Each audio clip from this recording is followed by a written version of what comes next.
Tonight is the law. We are told in the book of Acts that God is not far from each one of us. For in him we live and move and have our being. I would like to change that a little and say to you that God is never so far off as even to be near. For nearness implies separation. And God and man are one. Man is all imagination, and God is man, and exists in us and we in him. The eternal body of man is the imagination, and that is God himself. So he cannot even be near, for nearness implies separation. On this level, you and I can go amok, go berserk, exercising the same power that created the universe and sustains it.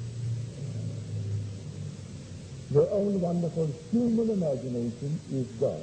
That's that. By him all things were made, and without him was not anything made that was made, good, bad, or indifferent.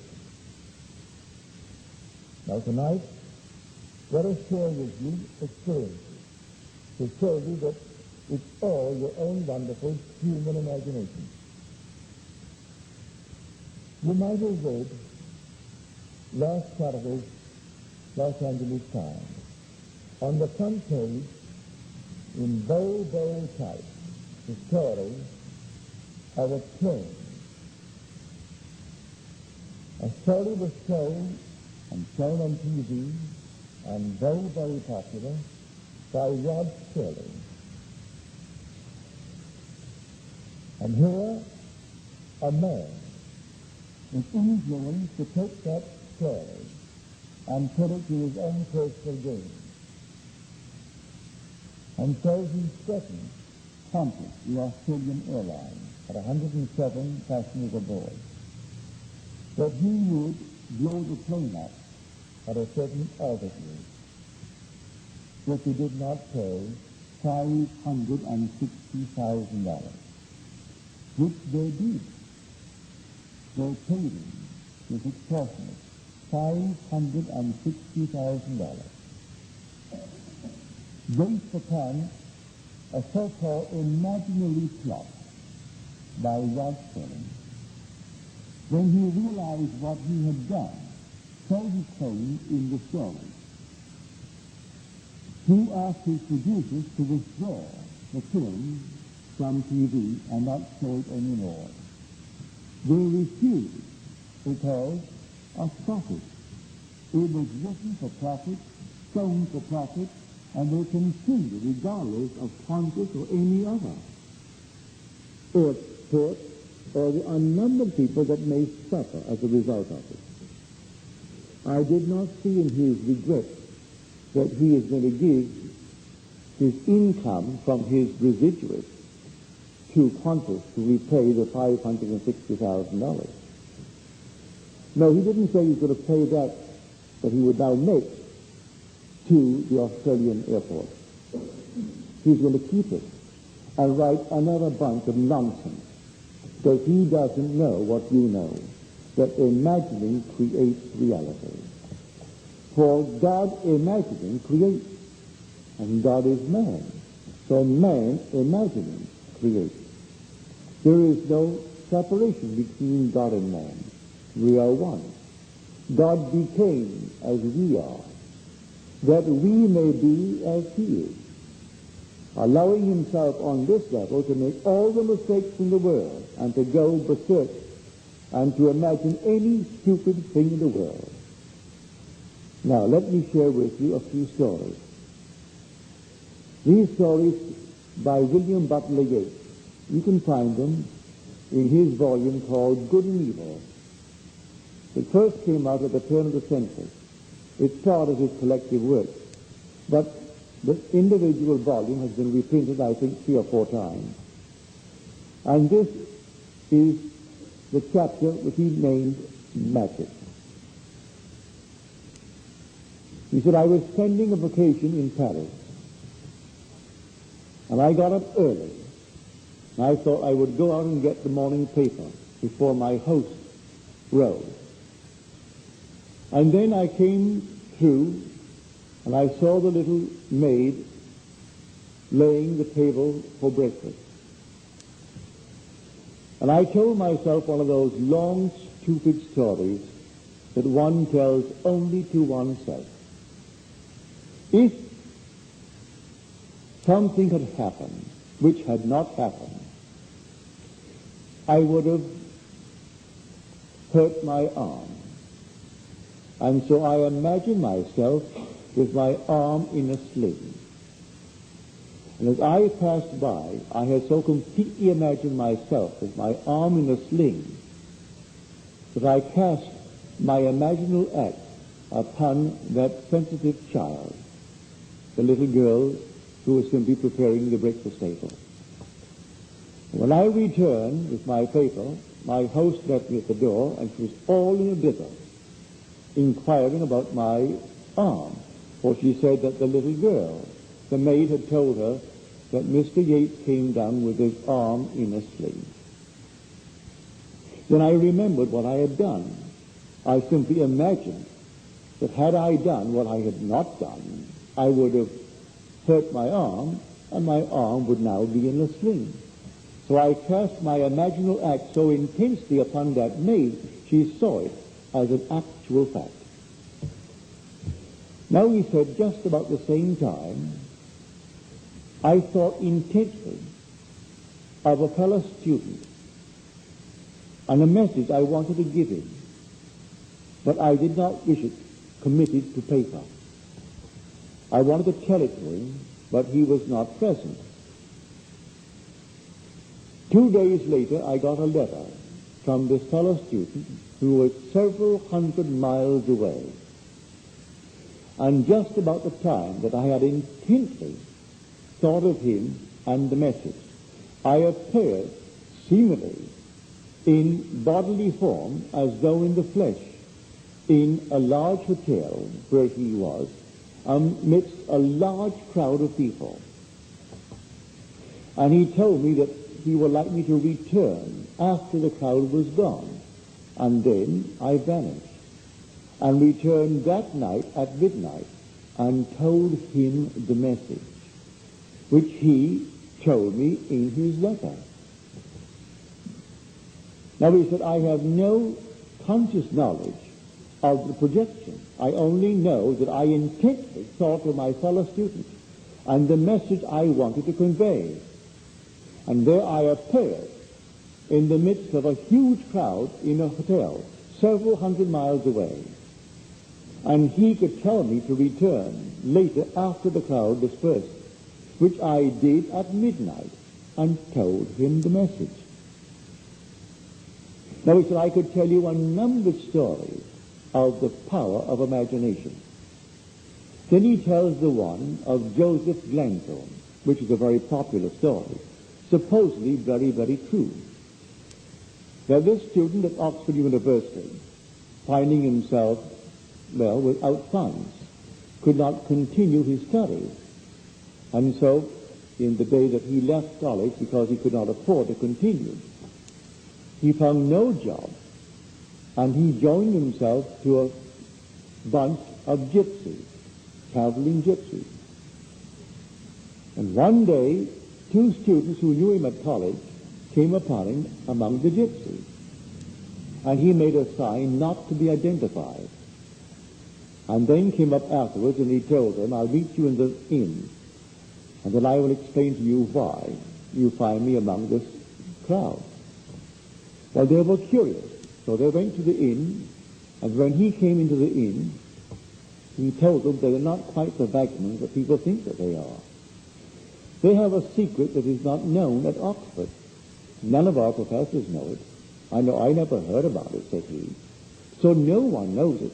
but I'll tell you what they've taught me. And I have learned all that they've taught me so far, and I've improved upon it. Now, to show you what I mean by it, I will leave you two fellows alone. And when I return, I will tell you what you have discussed in my absence. And so when he came back, he told them in detail what they had discussed, or everything they discussed. And they were curious and wondered why. He said, you had no choice in the matter. I determined what you would discuss. My imagination led yours. Their story is all about imagination. And they, by the complete control of their own imagination, influences your behavior. That's what I learned from them. Well, if God makes all things, well, then God must be the human imagination. If a man could so control his own imagination that he influences your behavior, and you think that you initiate what you do, when it was the man in control of his own imagination that did it, then we understand what the poet says. All things by a law divine, in one another's being mingled. I see you, you see me. Were we not intermingled, I couldn't perceive you. If I couldn't penetrate your brain, and you couldn't penetrate mine, you couldn't perceive me. So all things by a law divine, in one another's being mingled. The man who is in control of his own imagination, penetrating the whole vast world in which he is involved, could influence the world. So that is the secret that he tried to tell these two scholars who graduated from Oxford. He could ill afford to continue his studies. So he quit because of the lack of funds. But he learned what no one at Oxford could teach him: the control of his own wonderful human imagination. For that is God. Imagination is that non-objective reality from which all objects pour forth just like sudden fancies. Everything in the world, it comes out of one's own wonderful human imagination. For that is God. And there is no other God. I know in my own case, sitting in New York City in my apartment, with an urge to comfort my sister 2,000 miles away across water. Simply stretched out of my bed, I left the living room, went to my room, closed the door, and asked my wife not to disturb her. And in that interval, I assumed I was in Barbados and on the bed where her son was dying of cancer. There was no hope of recovery. He was riddled at the age of 17 with cancer. And to comfort her, I assumed I was her son. And actually felt myself to be there. And I imagined that I saw my sister Daphne come through the door and look, and she saw her brother Neville rather than her son Bill. And she came over and she looked at me. I saw her, and then I awoke back in New York City.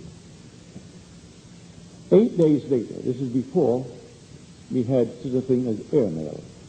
It came by slow freight. And so 8 days later, I got a letter from my sister Daphne. She said, Neville, I don't understand it. And she dated the letter. It was the day that I did what I've just told you. But I went to the room to see Billy. As I entered the room, it was you. I came over, and I looked at what should be Billy, and I'm looking at you. I rubbed my eyes. I did everything to bring about the normal vision, and I couldn't see my son Bill. I am only seeing my brother Neville, and I couldn't understand it. Now, she began to feel through the superstitions of the world, because Billy was dying of cancer, the next one to go would be her brother Neville. That's how she interpreted. She didn't know what I was doing in New York City. What I did not help. He died. He died of cancer. But I succeeded in projecting myself 2,000 miles away under the bed I knew so well. It was my father's room. It was my father and mother's bedroom. And there I knew that that's where Billy was sleeping. And I assumed I was on that bed, and I was actually in the place of Billy. So when my sister saw me, she would be encouraged to have faith, to have hope. But she was so disturbed because no matter what she did, she rubbed her eyes, closed them, opened them, closed them, opened them, and she is still seeing Neville, and she can't see her son.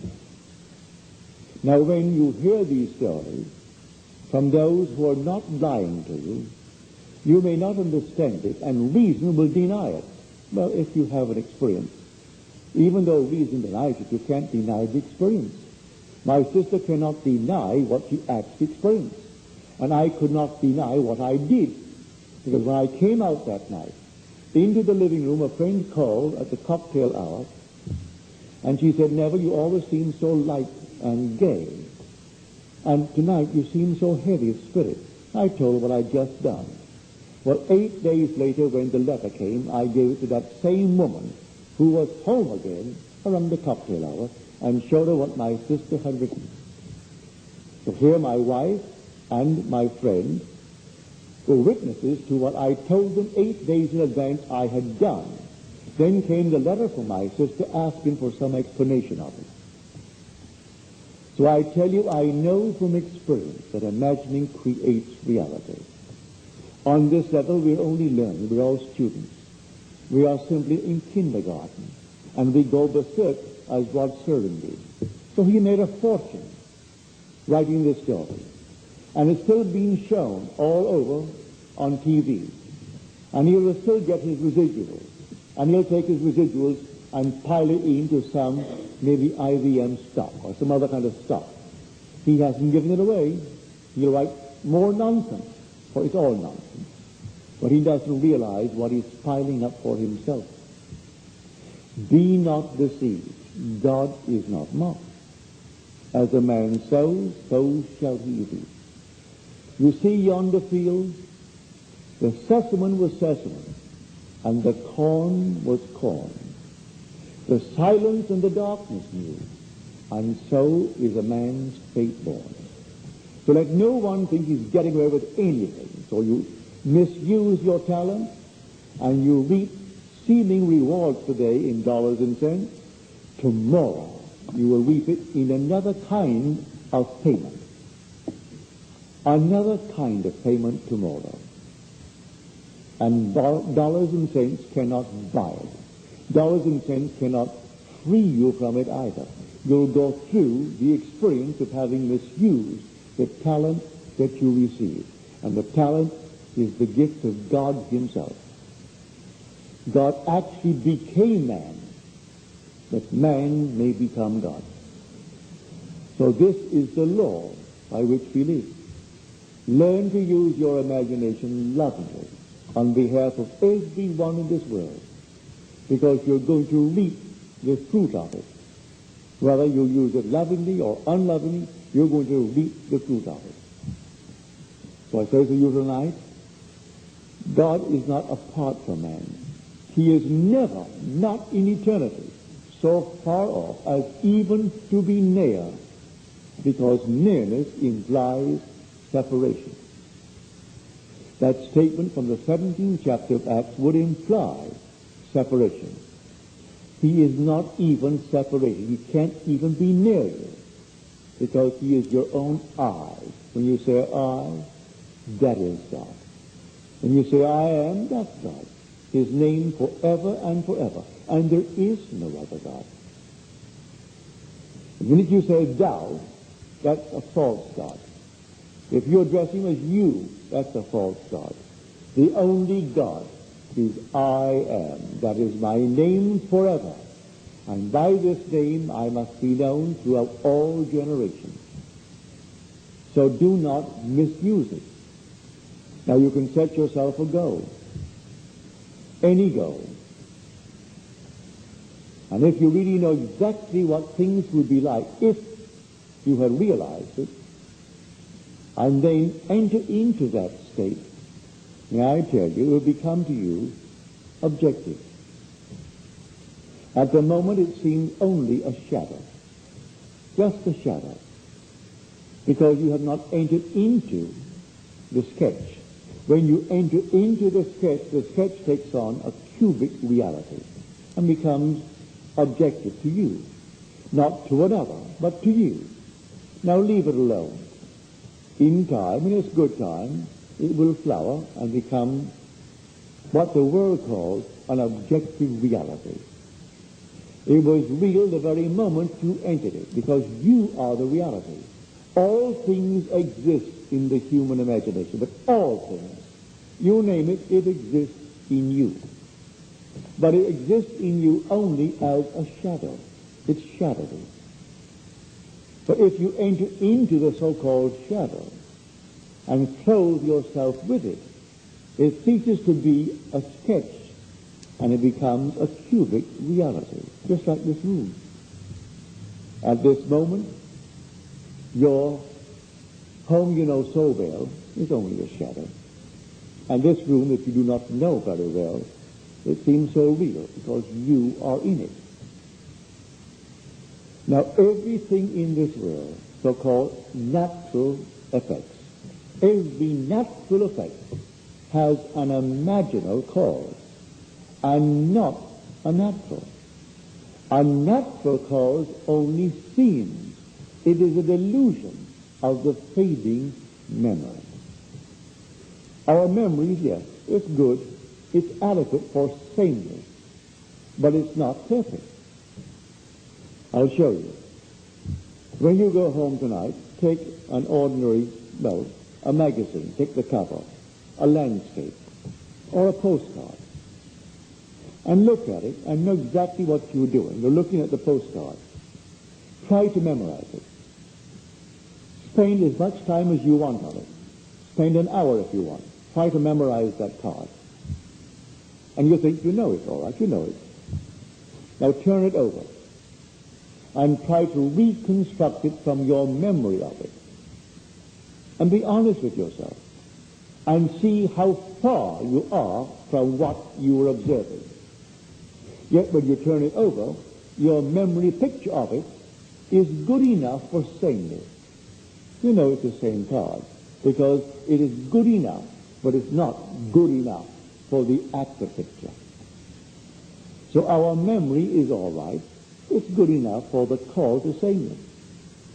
And so that's why man does not remember what he has imagined.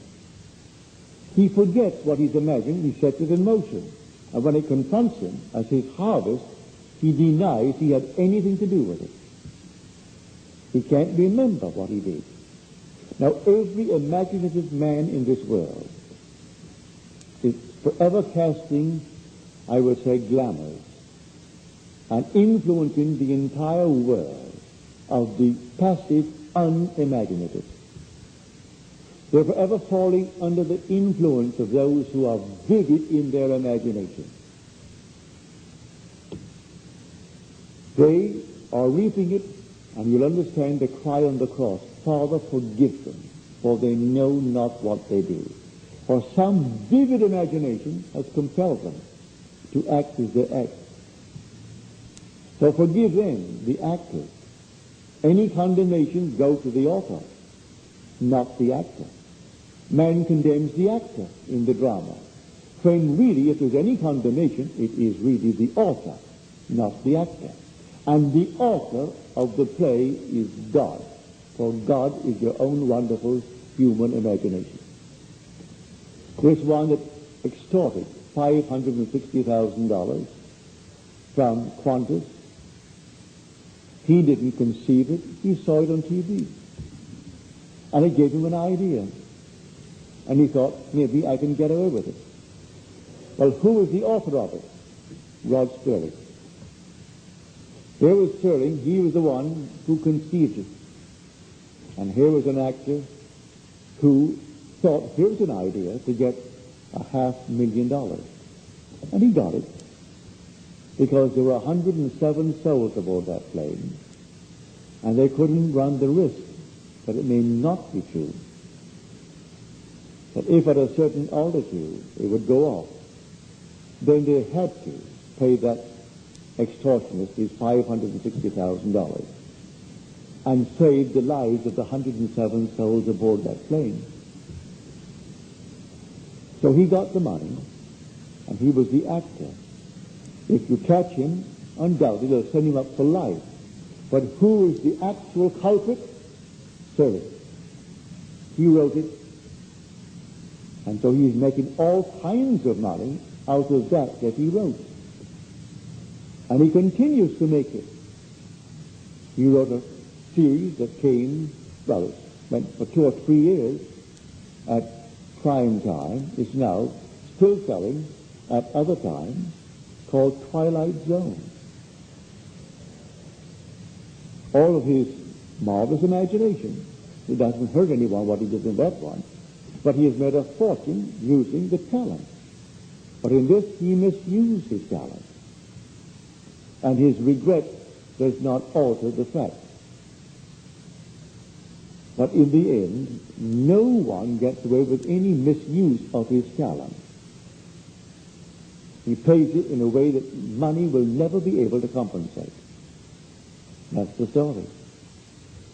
So your own wonderful human imagination is God. And that God is creating all the phenomena of the world. As Disraeli said, man is not the creature of circumstances. Circumstances are the creatures of men. We are creating them.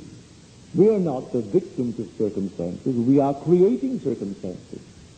Man is not the creature of circumstances. Circumstances are the creatures of men. Benjamin Disraeli. Don't discount him. There was a man, an able man, who said Christianity is the fulfillment of Judaism. He never denied that he was a Jew. His very name tells you who he is. Benjamin Disraeli. Just is of Israel. Benjamin of Israel. That's what his real name is. He never denied he was an Israelite. But he knew that the Christian faith, if properly understood, was but the flower, the fruit on the tree of Israel, the fulfillment of it.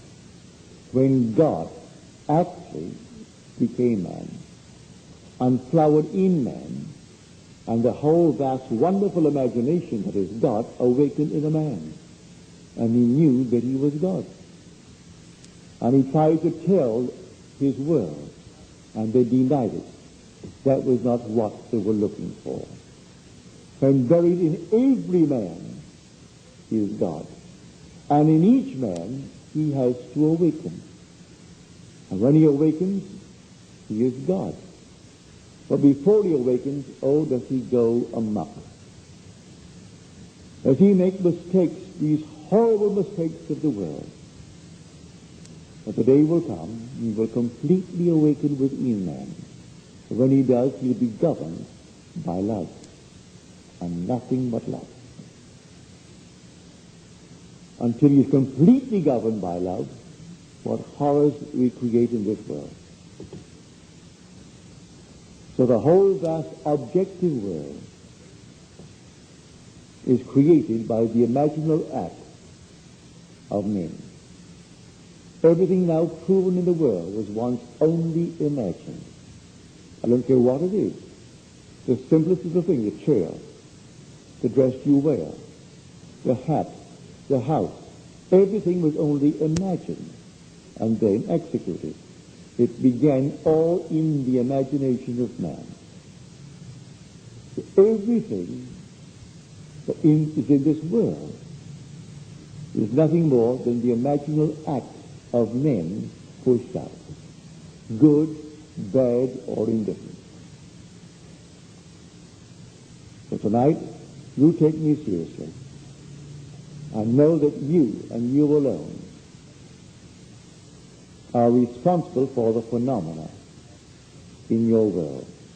If you're passive and not alert, you can be influenced because all things by a law divine in one another being mingled. But it's still the one being. And so you can be influenced. You and I trust that you could not be influenced to take a picture shown on TV and extort $500,000. I trust your ethical code is beyond that. But not everyone is beyond it. You and I hope, are beyond such things.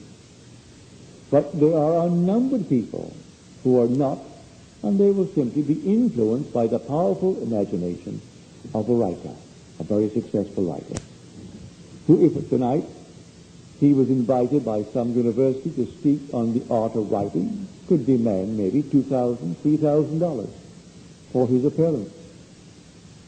And he knows nothing concerning the story of the Bible, but nothing. Had he known it, he would not have done it. So you know it, and he doesn't. So he makes his $3,000 if he wants to take it. He doesn't have to take it. He has so much money, he doesn't need it. But you have what he doesn't have.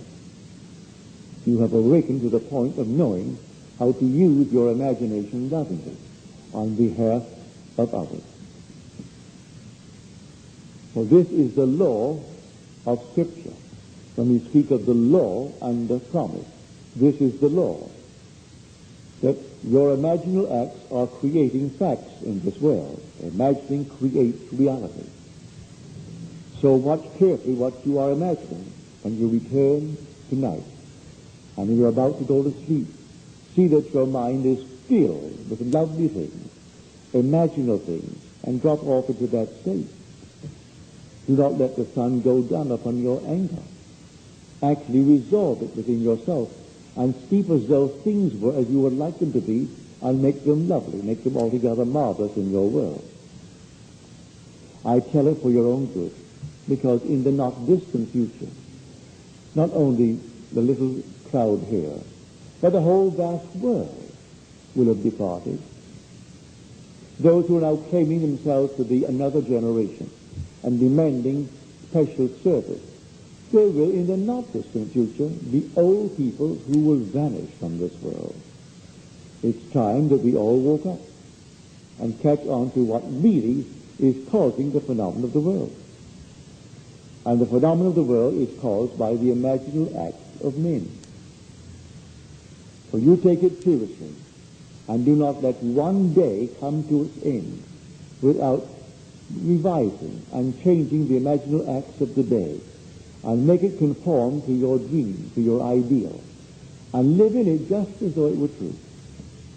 For I am telling you from my own experience, the day will come you will sit and you will think of something that isn't present. The world calls that imagination. If you see something that is present, they call that sense perceived. That's real. You think of something that is not present, they call that imagination. But you will know how to enter that which is not present to your senses. And your entrance into it will give it cubic reality. And it will be just as real as the room in which you are seated. It will become objective to you. The whole vast world is just like that. But that will be transcended by the being that is going to be awakened within you. For that being who awakes within you is God himself. This is God keyed low into the human mind. And when he awakes, it is God at intensity. And there is nothing that is absent, for he is omnipresent. So he views everything from where he is. He doesn't think of, because he's omnipresent. And being omnipresent, he sees every being as they are. And they are not what they appear to be outwardly to the world of sense. They are what they are in heart. He sees exactly what they are thinking, what they are feeling, what they are plotting, what they are planning. He sees all the intentions of the heart. So when someone tells you, well, why did it happen to him and not to that one, when he is so prominent in the world? Look what he did. He built a hospital. He endowed it. He gave a fortune. But God sees the heart. He doesn't see the fortune he gave to build a hospital and even to endow it. He sees what no one on the surface sees. He sees the motive behind the gift. He sees everything behind it all. Because he sees everything, because being omnipresent, he sees everything as it is now. So when you're told, he called all before him and said, no, I reject him. This is to pick out the one called David. He rejected his brothers, because he said, man judges after the appearance, and God sees only the heart. So I reject him, I reject him, I reject him. Called the other one, and then came David. Now there is a man after my own heart who will do all my will. And so, now you'll realize, if you take it seriously, what is in store for all of us. The end is God. The origin of all was God. In the interval, we go berserk. We run amok. But if you know what you could do, start doing it. Don't wait. You can be the man, you can be the woman that you would like to be. But wanting it is not going to do it. You must be it. You can't just say, I would like to be it. You must assume that you are it, and seek in the assumption that you are it. For the assumption, though at the moment denied by your senses, denied by everything round about you, if persisted in, will harden into fact. So you dare to assume that you are the man, the woman that you want to be. And day after day, live in that assumption as though it were true. And that assumption will become a reality in your world. Even if you go hungry, doesn't matter. No matter what happens, go hungry. But persist in the assumption. And that assumption will objectify itself and become a reality in your world. Do not fall by the wayside for any little thing on the side. And I can't tell you how thrilled I am when I get your letters, where in your dreams you are teaching the law of imagination. When someone raises your age, will in a dream have an argument, say, with a priest or a rabbi or a minister, and you are instructing them and telling them. Now a dream, you know, is egocentric. It's yourself pushed out. But yet here you are, you're actually taking the symbols of authority and simply bringing them down to a certain level. They're no longer your authority. You are instructing now and telling them, which is yourself, made visible, what you have discovered concerning the cause of the phenomena of life. And when you have these dreams and you share them with them, you tell them, as you do, I can't tell you my skill. Everyone will one day awaken. And when he awakens in the only place where God ever awakens. He awakens in the skull of man, in Golgotha, the human skull. And when he awakens, he comes out of that skull, and it is God that is born from above. And then he goes through the normal series of time, and he arrives at that point where he becomes, well, of age. He reaches the age of spiritual puberty. And then the father, the earthly father, disappears. For when he reaches the age of 12, Joseph disappears from the scene. And now he is now a creator. He can actually create his own image. He creates because he's reached the age of spiritual puberty. And so the earthly father ceases to be a part of the play when the lad in the temple reaches the age of 12. But he has foreshadowing of it, before and after. It's approximately 12. It didn't say 12. When he was about 12 years of age, they sought him and they wondered, why did you do this to us? And he said, do you not know I should be about my father's business? And he's talking to his father and his mother. And they did not understand him. And then Joseph disappears from the play. He is no longer brought back into the play, for he has become the father. And so the son becomes the father. He now creates as God the Father. But tonight, I want it to be only on this level, the level of, the law, where man, if he is in control of his own imagination, is in control of the phenomena of his life. He is not a victim of circumstances. Circumstances are the creatures of himself. He creates them if he knows what he is doing. If he doesn't know what he is doing, and he is passive in this world, he can be influenced by the imagination of one who is in control of his imagination, though he doesn't know what he's doing, like Sterling didn't know. Had he known, he wouldn't have done it. And to this day, he doesn't know. He only regrets what he did. But he doesn't know that his imagining is creating reality. He sees the evidence before him and still doesn't know it. I tell you, imagination creates reality. So be careful what you imagine, because you are setting in motion. And because all things by a law divine in one another being mingled, you are influencing everyone, even though they do not see your picture or read your book. As Yates again said, having seen the operation of this law, we should never be certain it was not some woman treading in the winepress who started that subtle change in men's minds, or that the passion because of which so many countries were given to the sword did not begin in the mind of some shepherd boy, lighting up his eyes for a moment before it ran upon its way. Who knows who this night feels neglected, feels hurt, feels wrongfully accused, and who is sitting alone and treading in the winepress, who tomorrow will influence some catastrophe.